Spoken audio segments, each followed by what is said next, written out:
Do you think the presence of evil is kickstarting people to wonder about the good? That's what happened to me. That's what happened to you? Oh yeah, I had a direct experience with it.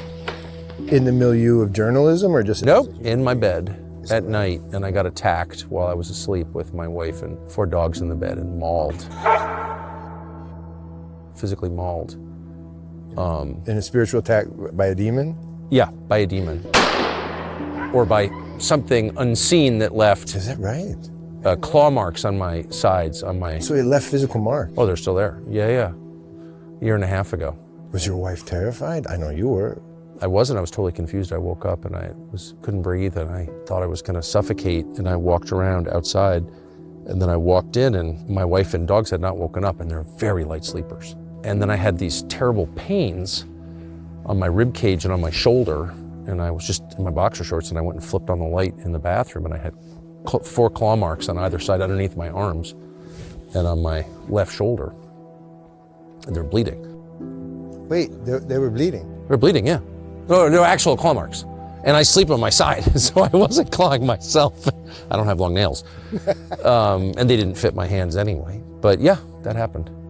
So I'm not from a world where things like that happen. I never heard of anything like that happening before. I had no idea what that was. I knew it was spiritual immediately. You did? Okay, that was gonna be my question. Yeah. I don't understand to this day. I'm not gonna put it You didn't try to refute the spiritual part in your own mind. You went right into the... Well, it didn't make any sense, and it doesn't now. But I'm not from a, what do they call it, faith tradition that talks about things like that or even acknowledges their existence. Like, there's nothing like that. I've never heard anybody say anything like that in my whole life. What was the next day like? Well, the next morning I woke up and I thought, that was the weirdest dream I've ever had. And then I saw blood on my sheets and I realized that was not a dream at all.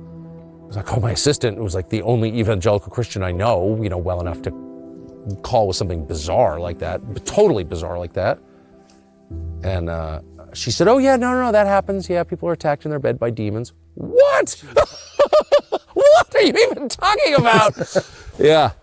So, I'm not leaving anything out, and I'm not pretending to understand that. I can only say what happened to me, and that did happen to me. And then I was seized with this very intense desire to read the Bible, which I then started without any study aids or anything. I bought a Bible that didn't have any. I'm not interested in editorializing in the Bible. I just want to read it and see what's in there myself.